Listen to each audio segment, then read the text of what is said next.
Every morning the scent of roasted coffee drifts through the cracked window of my seventh-floor apartment.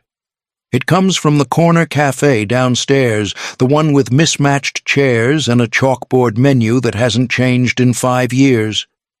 I like the way the smell lingers in the curtains and on my clothes. It's something grounding, something that reminds me I'm still here, even if no one else seems to remember. I'm Julian Hale, 33, education consultant. I live alone in Asheville, North Carolina, in a modest 2-room unit inside a weathered brick building that leans slightly when the wind picks up. It's not much, but it's mine. I could have had more: a penthouse, a polished title, a seat at the board, but I walked away. Or maybe I was pushed. The difference doesn't matter anymore. Most people around here know me as the quiet guy who always tips well, who reads alone in the back of the cafe and takes long walks after dark. They don't know the name Denton Global or the history that comes with it. They don't know my family turned a man's legacy into a monument to themselves. My grandfather Everett Holloway built Holloway Dynamics from nothing. He was a man of vision, of deep principles and quiet discipline. He believed in clean energy before the world cared. He believed in accountability before the word became branding. As a boy, I used to walk the hallways of his office, building my small hand wrapped in his, watching the sunlight spill across the photographs of solar fields and desalination plants. I believed I'd grow up to walk beside him. He called me Julian the Listener, said I paid attention to things others ignored. At the time, I thought it was just a sweet nickname. Now, I think it was a warning. After he disappeared, after the papers declared him gone and my stepfather claimed his chair, the company changed its name. Holloway Dynamics became Denton Global just like that. His name scrubbed from the walls, his mission lost to quarterly reports. I stood in the back of that announcement ceremony, fists clenched in my pockets, my mother silent beside me. Why does the company carry their name now and not his? My grandfather didn't build an empire to be admired. He built it to be useful. Everett Holloway was the kind of man who showed up to board meetings in rolled-up sleeves and work boots, straight from a site inspection. His hands were never too clean. He spoke little, but when he did, people listened because he had that rare thing, a conscience that survived success. He founded Holloway Dynamics in the early 80s, starting with 2 employees and a rented warehouse. Over the next 3 decades, he turned it into one of the most respected clean energy firms on the East Coast. Solar farms in Nevada, desalination in Baja, wind in the Carolinas. He didn't chase headlines. He chased solutions. His mantra was simple: make it work, make it clean, make it last. Victor Denton entered our lives much later. He was sharp, persuasive, charming in the way polished stones are smooth but hard underneath. My mother, Helen, met him at a climate summit in Atlanta. She was speaking on nonprofit education outreach. He was consulting on corporate ESG compliance. Within 6 months, they were married. Victor started as a strategist at Holloway Dynamics, helping restructure parts of the business for scalability. Grandfather trusted him. I think he wanted to believe that a man who loved his daughter would never gut his company. Then came the Colorado trip. It was late spring of 2016. Grandfather had planned a short solo hiking retreat, a habit of his for years. He said nature reminded him how small power really is. He left on a Thursday and never came back. 2 days later, search teams found his wool cap near a river bend, torn and damp. No blood, no body, no sign of a struggle, just silence. The police ruled it a probable accident, a slip, a fall, maybe an animal. The media ran the story for a week, then moved on. Victor stepped into the chairman role less than a month later. Gavin, my stepbrother, became vice president of operations before the ink on the new letterhead had dried. The company was renamed the following quarter. Everyone called it tragedy. But something in me always clenched at the timing, the speed of it, all the ease with which they stepped in. Was it an accident, or was it planned? I remember the morning the new signage went up. The old Holloway Dynamics name, bold clean, etched in steel, came down with barely a whisper. In its place, a polished black panel, Denton Global.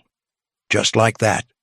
A company built on decades of vision and integrity, reduced to another glossy brand, bearing the name of a man who hadn't even earned his place in the family, let alone the company. Victor held the press conference himself. He wore a navy suit that didn't quite fit him, and smiled like he belonged there. Gavin stood beside him, hands folded, chin, lifted, already comfortable in a role that had once been meant for someone else. They spoke about progress, about agility, about a new era. They didn't mention Everett once. I watched it all from the back row of the executive briefing room, the same room where I used to sit on my grandfather's lap during quarterly updates. I kept waiting for someone to say something to acknowledge the man who'd built the walls around us. No one did. Later that week, Victor called me into his office. He offered me a ceremonial title, Community Innovation Liaison. It came with no team, no authority, no budget. Just a desk in a windowless corner and a badge that still bore the Holloway logo they hadn't bothered to replace.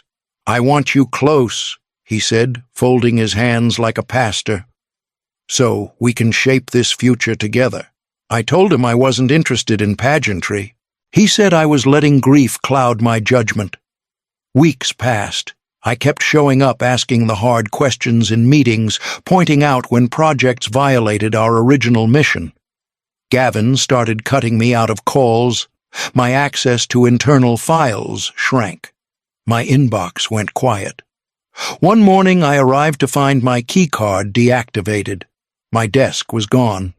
I didn't bother asking for an explanation. I went straight home. That night Victor came to the house. My mother wasn't home. It was just the two of us standing in the kitchen, the same kitchen where my grandfather once taught me how to brew coffee without a machine. Victor looked calm, measured. I looked tired. He didn't raise his voice. He didn't have to. "You can't keep living in Everett's shadow," he said. "This is my company now. If you won't be part of this family, then leave it." And I did. I never expected silence to be so loud. After I left, I moved into a one-bedroom apartment across town. No lake views, no concierge, no polished wood floors like the ones in the Denton estate. Just peeling paint, soft water pressure, and enough distance to breathe. I started consulting for schools, curriculum development grant, writing small wins that felt honest. It didn't pay what the company could have, but I slept easier at night. Most people I worked with didn't know who I was. I liked it that way. I saw my mother once or twice a month. She never left the house anymore. The same big windows that used to frame family dinners and summer light now sat behind drawn curtains and a room that smelled faintly of dust and lavender oil. She'd aged faster than I expected, her voice softer, her hands colder. She rarely spoke of Victor, and even less of Gavin, but she kept one framed photo on the mantel. Everett standing beside the first solar array he built, sleeves rolled up, wind tugging at his tie. She never moved it. Every time I visited, it was dusted and scented as if he might walk through the door and ask how the garden was doing. Rumors about Denton Global kept circulating, offshore contracts, pipeline deals that violated environmental codes, quietly settled lawsuits. Former colleagues would call me sometimes, whispering about bribes or layoff waves. I listened but didn't act. I told myself I had no standing anymore. Then, one afternoon in late September, I was sitting with my mother on the porch. She had a shawl wrapped around her shoulders, though the weather was still warm. Her eyes were on the horizon, soft and distant. "Julian?" she said suddenly. "Do you think he might still be alive?" I turned toward her. Her expression didn't change. She wasn't joking, wasn't hoping to comfort me. She was asking something real. I mean, she went on, your grandfather was never careless. You know that. Something about how it happened. It's never sat right with me. I didn't answer right away. I looked at her face, lined, tired, but still holding on to something beneath the wear. Maybe faith, maybe instinct. For the first time in years, I let myself hope. It was just after 10 when the knock came. I wasn't expecting anyone. The lights were dim, a book face down on my lap, the hum of the street below barely audible through the window. For a few seconds I stayed still listening. It wasn't urgent, just 3 calm, steady taps. But something in me braced. I crossed the room, slowly, glanced through the peephole and stopped breathing. The man standing outside wore a heavy wool coat, hood-up face, shadowed by the angle of the hallway light. But even with the years etched into his features, even with the beard, the weariness, the leaner frame, I knew. I opened the door. He looked at me the way someone looks at a photograph they weren't sure existed anymore. His eyes, those sharp, steady eyes, hadn't changed. "Julian?" he said, voice dry and low. "It's me." I stared, afraid that if I blinked he'd vanish again. Then I stepped aside. He moved like someone who'd walked too far too long. I guided him to the couch and fetched him tea from the kitchen, my hands trembling. He didn't speak until he took the first sip. Even then, it took a few moments before the silence gave way to words. "I didn't die, Julian," he said. "They tried, but they failed." He told me everything. That spring, Victor and Gavin insisted on joining him in Colorado. A father-son bonding trip, they called it. He had his doubts, but he went because he still believed, at least then, that family meant something. On the second day, they led him off trail, said they'd found a stream worth seeing. The ground was damp from recent snowmelt. They walked ahead of him. Then Victor turned. It happened so fast, Everett said, voice tightening. One pushed, the other didn't stop it. He fell hard down into a shallow ravine. His leg shattered. His head struck stone. Darkness came quick. He woke up in a wood-hewn shack wrapped in blankets, fevered. A hermit had found him an old man named Silas, who lived alone off the grid. Silas nursed him back, slowly fed him from root cellars and fire-cooked broth. When Everett could finally walk again, the world had moved on without him. They declared me dead. And Victor. He took everything. I sat frozen as he pulled a worn leather folder from inside his coat.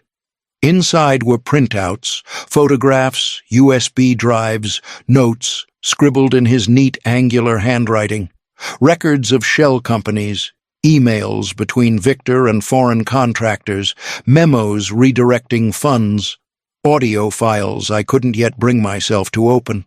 "I've spent the last 5 years gathering this," he said, "waiting, watching, waiting for the right time." I looked at the pages spread across my coffee table. My heart thudded with something I couldn't yet name, rage, maybe, or the beginning of something heavier. Everett leaned forward, placing a hand over mine. "I need your help to bring them down, Julian. But we must be careful." We spread the documents across my kitchen table, clearing plates and unopened mail to make room for the evidence. Everett moved slowly, carefully, as if each page carried weight that might shift the course of what was to come. And it did. The first recording was of a boardroom conversation between Victor and a foreign investor, someone I recognized from a news article about illegal mining contracts in South America. Everett had spliced the audio with date-stamped metadata and cross-referenced it with bank transfers routed through 2 Cayman Island accounts. Then came the emails, dozens of them. Gavin's name appeared often, usually approving wire transfers, authorizing quiet restructuring or dismissing whistleblowers.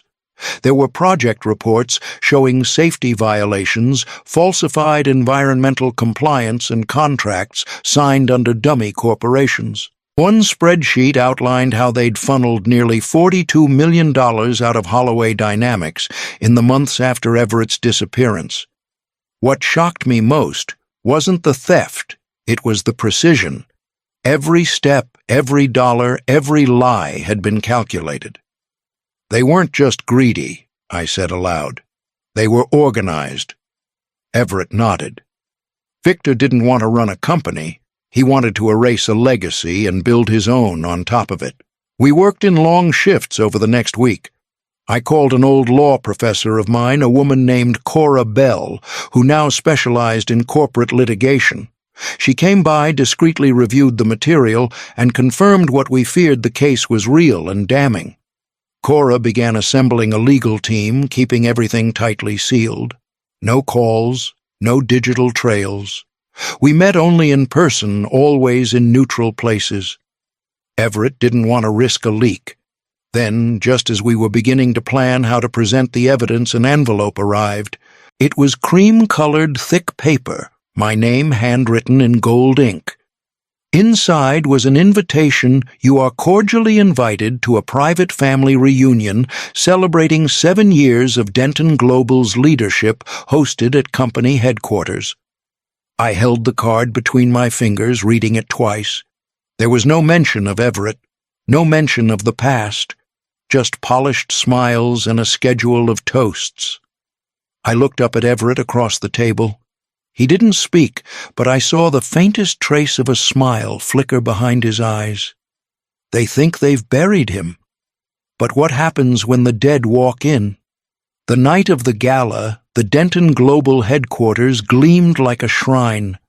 Crystal chandeliers sparkled above imported marble floors, and waiters in black vests carried trays of champagne past glass walls lined with posters of 7 years of progress. Smiling faces, economic graphs, no trace of the name Holloway. Victor stood near the stage, flanked by Gavin, both in tailored suits that fit too perfectly. I watched from the entryway for a moment, letting the weight of it all settle. Then I stepped forward, Everett beside me. We didn't announce ourselves. We simply walked through the double doors into the main hall. Conversations faltered. Glasses stopped mid-air. A hush rippled through the crowd like a gust of wind before a storm. Victor's eyes landed on Everett and went white. Everett didn't stop moving. He climbed the steps to the stage with the cane he'd refused to give up, planted his feet before the microphone, and stared out across the people who once worked for him. "I am Everett Holloway," he said, voice clear, steady. "And I am not dead." A few gasps. One woman dropped her wine glass. Gavin took a step forward, half laughing. "This is absurd," some impersonator, quiet Everett, cut in. "You don't get to speak now." He turned to the crowd. 7 years ago, I was left for dead. Pushed into a ravine by 2 men I trusted, one, my stepson, the other, my would-be heir. They didn't just try to kill me. They tried to kill everything this company stood for. I stepped up beside him and pulled the small portable speaker from my coat pocket. Pressed play. Victor's voice came first. Cold, flat. "He won't survive the fall. If he does, we say it was an accident." Then Gavin, "Let's make sure there's nothing left to find." I let the silence fall again. The room held its breath. Then came the footsteps. From the side entrance, 2 plainclothes agents entered, followed by uniformed officers. Cora trailed behind them, holding a folder in one hand and a court order in the other. "Victor Denton, Gavin Denton," one of the officers said. "You are under arrest for attempted murder conspiracy and corporate fraud." Victor didn't protest. His eyes were locked on Everett like he'd seen a ghost walk out of his nightmares. Gavin, though, tried to run, made it halfway to the side exit before 2 officers intercepted him. The handcuffs clicked. Flashbulbs from stunned reporters ignited like sparks. The silence broke into chaos. I looked over at Everett. His expression was calm, but his shoulders had settled. The weight lifted at last. They thought it was a celebration. It became a reckoning. The headlines hit like thunder. Within hours of the gala, every major outlet was running the story. Founder returns from the dead. Corporate empire unravels. Photos of Victor in handcuffs and Gavin being led away made the evening news in a loop. Reporters camped outside Denton Global's offices. Investors fled. Within 3 days, trading on the company's stock was frozen. My phone rang non-stop. Former colleagues, journalists, lawyers, people who hadn't spoken my name in years. But I didn't answer any of them. I spent those first few days at Everett's side watching him sort through the wreckage of what had once been his life's work. The trial moved faster than I expected. With the evidence we presented, audio financial records, sworn statements. It wasn't a matter of guilt, only of sentence. Victor pled down to avoid life in prison. Gavin tried to deny everything until the very end. Neither walked out of court a free man. My mother began to return to herself. The color in her face shifted, her voice steadied. Sometimes when we sat on her porch, she would speak of Everett without tears in her throat. They took long walks together now, slow but constant, like they were measuring time with forgiveness. Former employees reached out not to mourn, but to rebuild. Engineers, ethics officers, project leads who'd been quietly pushed out came back, offering ideas, solutions, hands ready to work again. Then, one afternoon, Everett pulled me aside. "I'm retiring for good this time," he said, "and I'm leaving it all to you. The company, the name, everything. I didn't speak. I didn't know how to." He placed a hand on my shoulder. "You're not me, Julian. That's why you're the right one. Can I really lead what they tried to destroy?" The day I signed the order to change the company's name, the boardroom was silent. The polished Denton Global logo was still fixed to the wall behind me, but I didn't look at it. I kept my eyes on the papers in front of me, the signature line waiting. With one stroke of ink, I erased 7 years of branding and restored what should never have been taken. Holloway Dynamics. The letters felt heavier now, but in a good way. Not as a burden, but as something rooted, something earned. We held a small press conference, nothing flashy. I spoke briefly about transparency, responsibility, and rebuilding trust. I didn't mention Victor or Gavin. Their silence would speak louder than any condemnation. What mattered was what came next. The first step was the Clara Foundation, named after my mother. We launched it to support women rebuilding their lives after betrayal or financial abuse. Counseling, housing grants, legal advocacy. My mother cried when I told her, not with sadness, but with the kind of release that comes when something broken finally has a shape again. A month later, I drove her to Everett's new home in the mountains. He'd found a quiet stretch of land outside Boone, nothing grand, just a small wooden house tucked between pines. The air was sharp, the sky clean. We spent the weekend there, the three of us. No meetings, no lawyers, no reporters, just long conversations, tea on the porch, and stories we were finally able to tell out loud. On the last evening after my mother had gone to bed, Everett and I sat watching the stars. He didn't say much. He didn't need to. When I drove back to Asheville the next morning, I kept the windows down. The air carried something new with it, not freedom exactly, but clarity. Not peace, but a beginning. Would Everett be proud of the man I've become? Can a legacy born in blood still bloom into something pure? Or are some names forever stained?